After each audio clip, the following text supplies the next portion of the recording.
The Philadelphia Church of God presents the Trumpet Daily.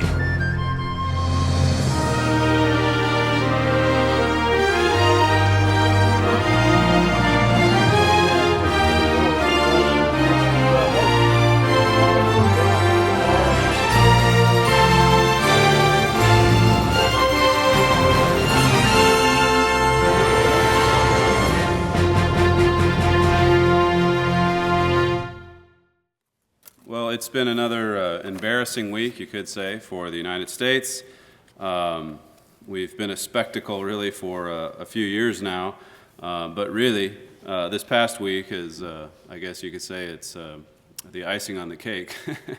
On Tuesday, the federal government rolled out the Affordable Care Act, and it was nothing short of disastrous. You've probably read lots of stories about all the glitches, they've called it.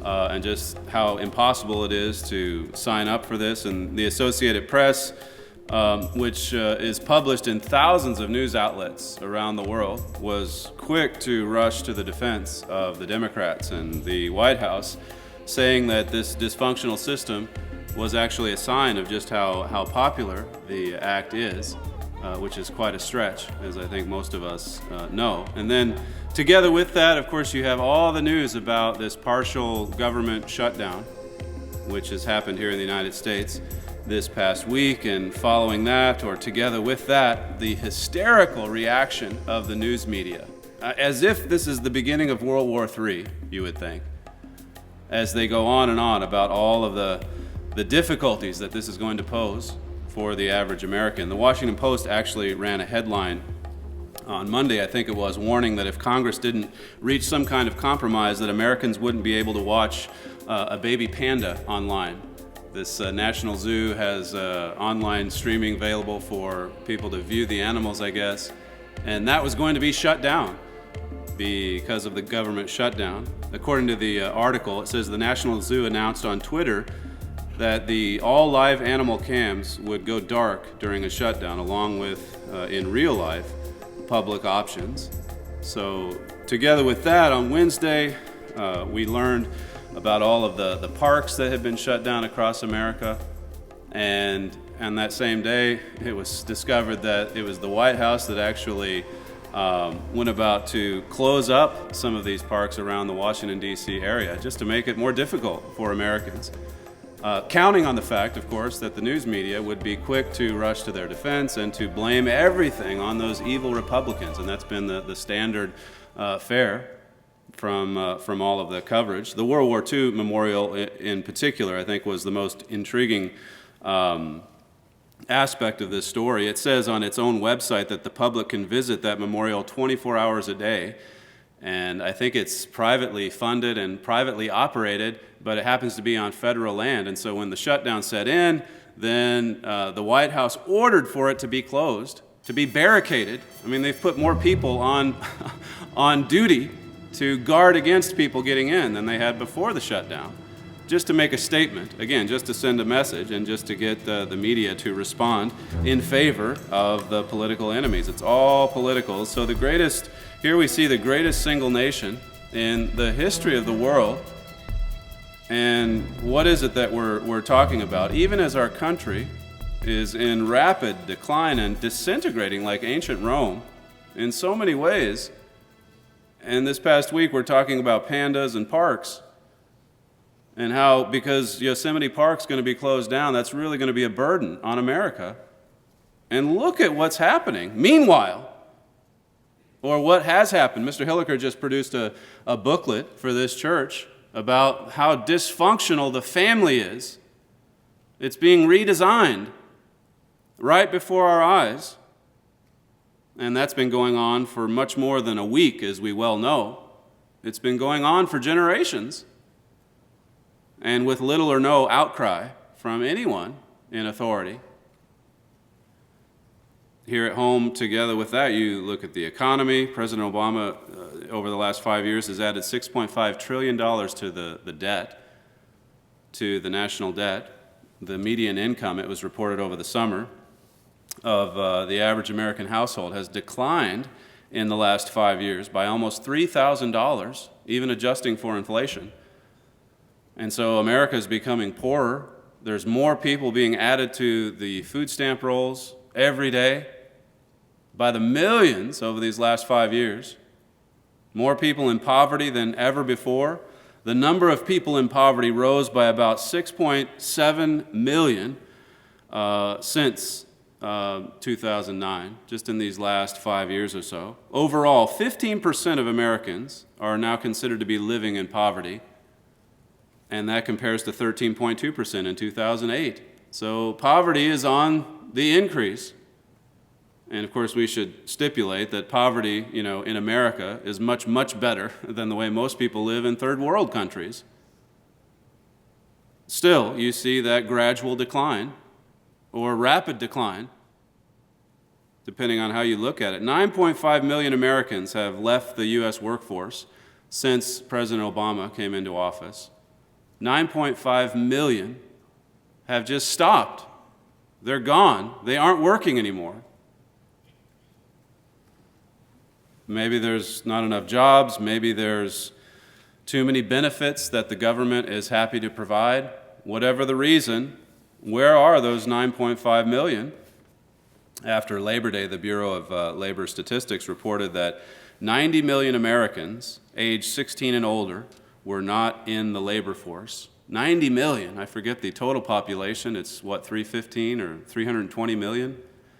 90 million people, 16 and above, are not in the workforce. If you look at the actual unemployment figures, factoring in those that have just left and who aren't in line trying to get a job, unemployment's more like 23%, not the 7.4 or 7 point whatever it is here recently.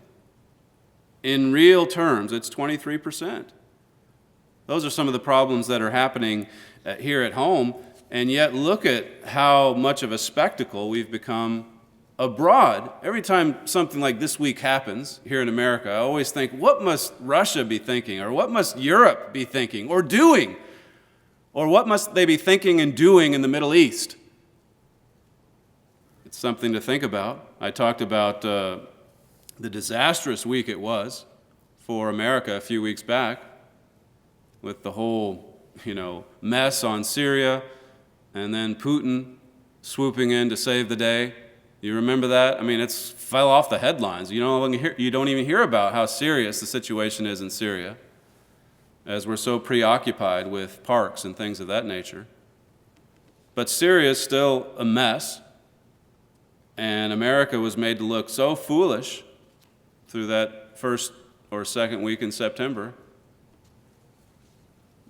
This is from Wednesday, September the 11th, the day after. Everybody was talking about Putin supposedly disarming Syria. Remember that? Remember Putin was going to go in there and disarm them, take away their weapons, take away those chemical weapons.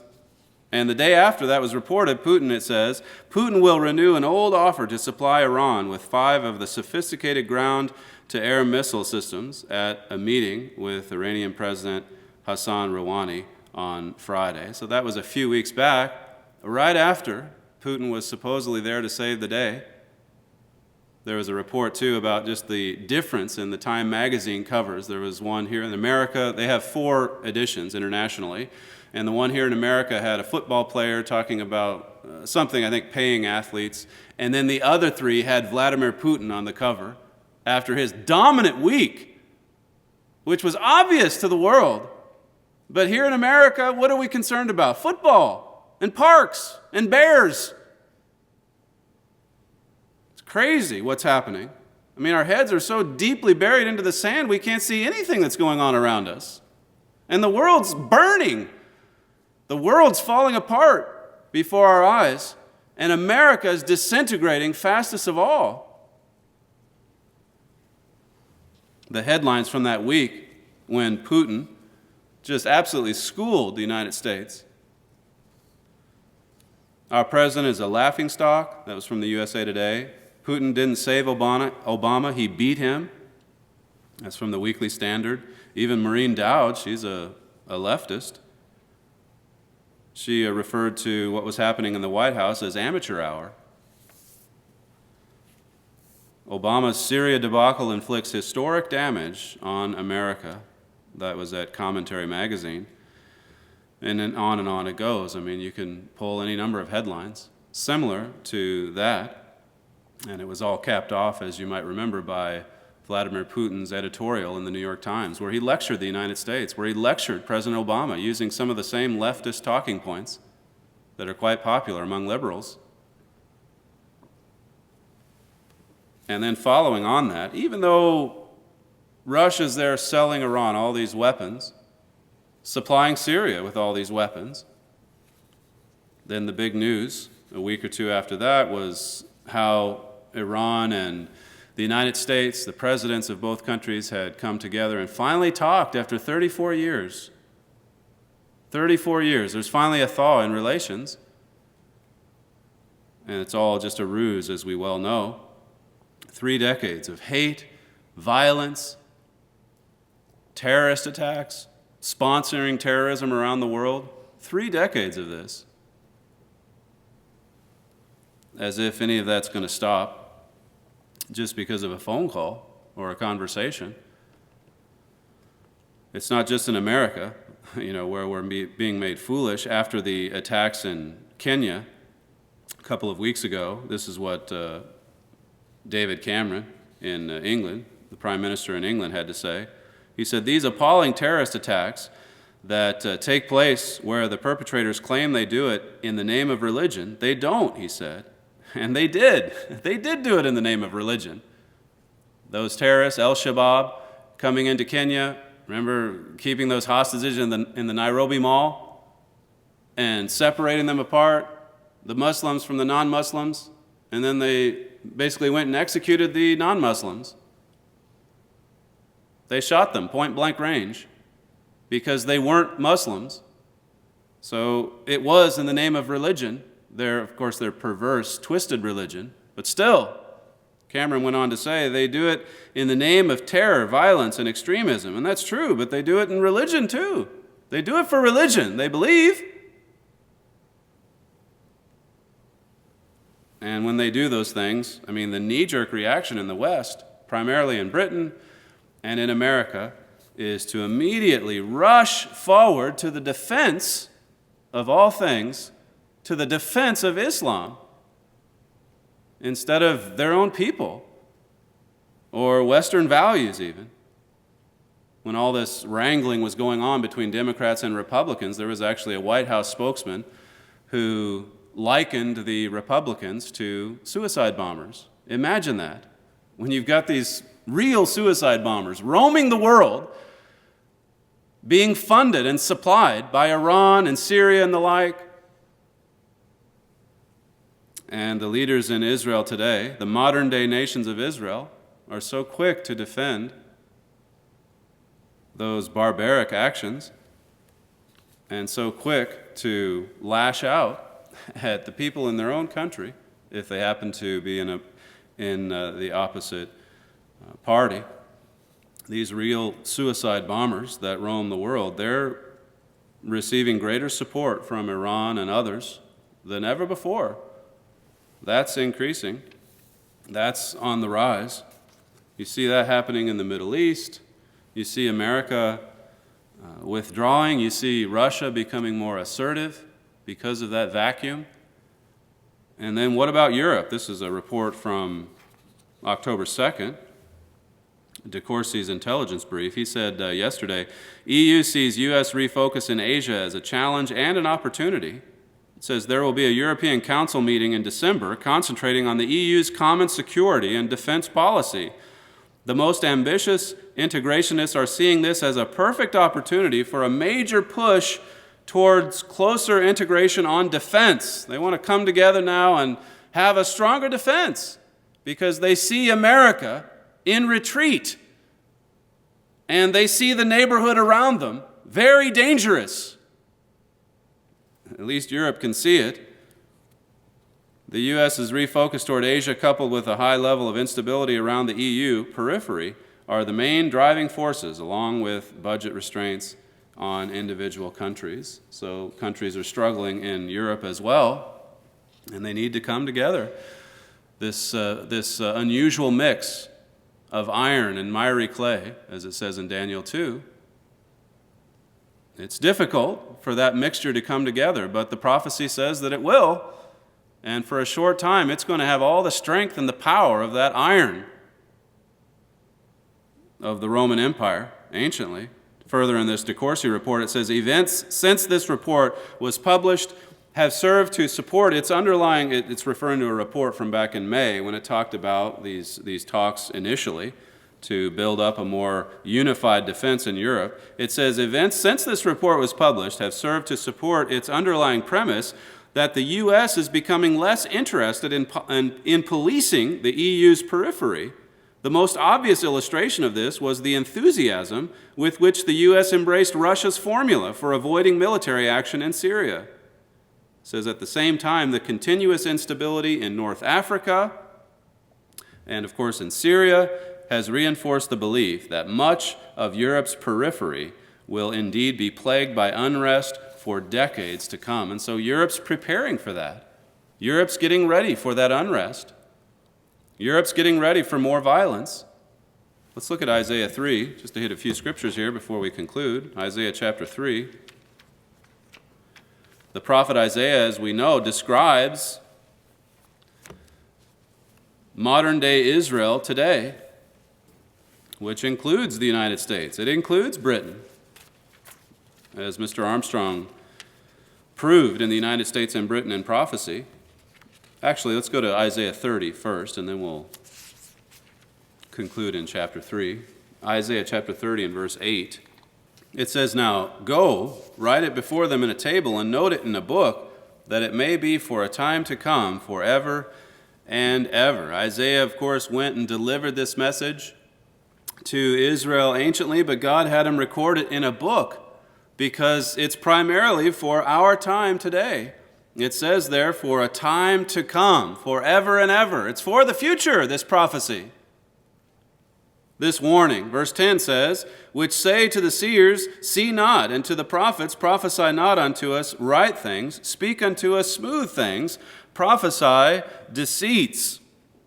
Well, look at verse 9. I skipped over that. It says that this is a rebellious people, lying children, children that will not hear the law of God. And then they go on and tell their teachers, their prophets, their seers, their politicians, their leaders, they tell them, you tell us right things. You preach smooth things to us. That's what we want to hear.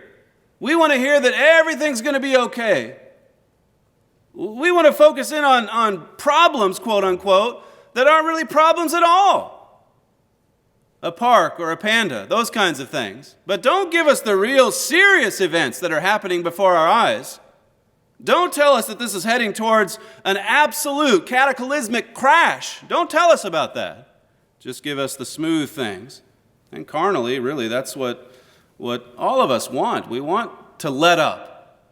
We want it to be easy. But God wants us to wake up and to see what's happening in our world. Verse 11, it says, get you out of the way, turn aside out of the path, cause the Holy One of Israel to cease from before us. That's what people say today. They don't want to follow God. You get the Holy One of Israel out of our way. We're going to solve these problems. We're going to take care of all this. We'll fix it.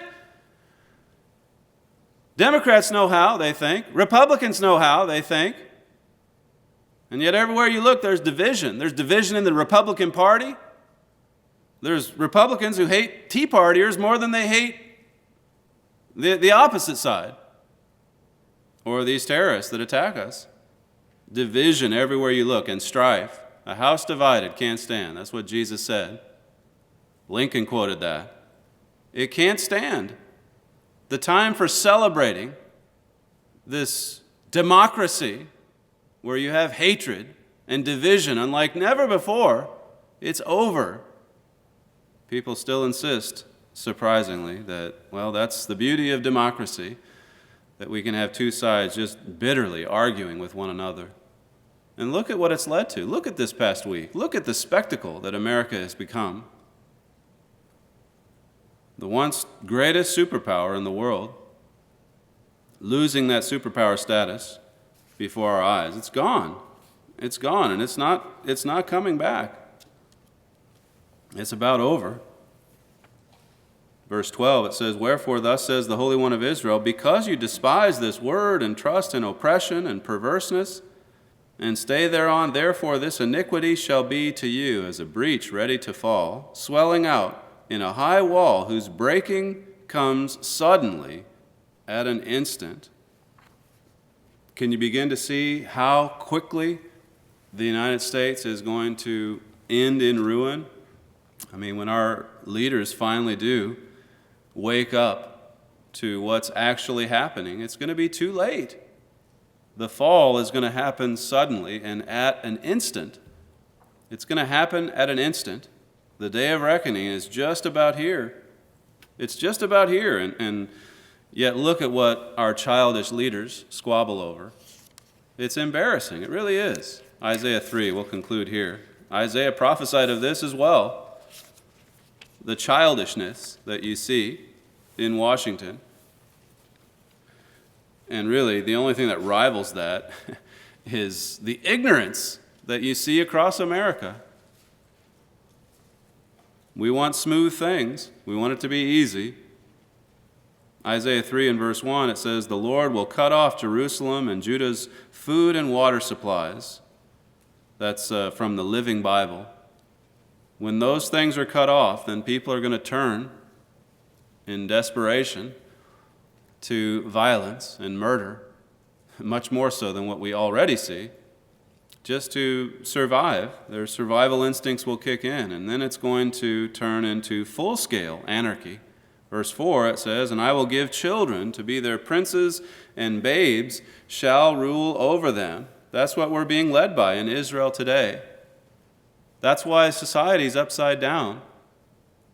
That's why when 60-some-odd people are massacred in a mall, you have leaders in Israel rushing to defend Islam instead of providing any kind of response to that sort of terrorist activity. And so the terrorism grows and it worsens, as you would expect. They know they have the upper hand. Verse 5 says, "And the people shall be oppressed, everyone by another, and everyone by his neighbor. The child shall behave himself proudly against the ancient, and the base against the honorable."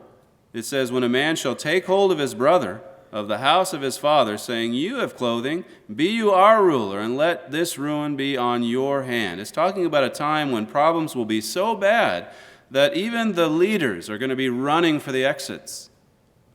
And people are going to be trying to grab hold of someone, anyone, to go forward, to take responsibility for the ruin. Verse 8, though, this is past the point of no return. As we know, verse 8, it says, "For Jerusalem is ruined, and Judah is fallen, because their tongue and their doings are against the Lord, to provoke the eyes of his glory." So God speaks. Jerusalem is really a type of all Israel. This isn't just some archaic prophecy of old that only applied to Judah of old. As I said, Isaiah wrote this book for the latter days. He wrote it for our time. And God here is speaking of the ruin of our nations as if it's already happened. That's where it's headed. We've passed the point of no return. And some few are waking to this fact. I mean, this past year, America Under Attack has been our most popular booklet by far. By far, the new booklet we produced back in April. And if you haven't gotten a copy of that, you've got to get it and study it and see what's happening and why it's happening and why this nation is under attack and who's behind it. It's not some political party. You've got to factor in the spirit world. Added to that, as I mentioned, I'm going to go through more of that material in later forums, the material Mr. Hilliker has in his booklet on the family. That booklet, too, is going to vividly describe where we are today. There is hope. Isaiah prophesies of this as well in chapters 35 and elsewhere. Chapter 11, about the new world that's coming. It is coming, but we're going to have to endure through some pretty difficult times in the near future.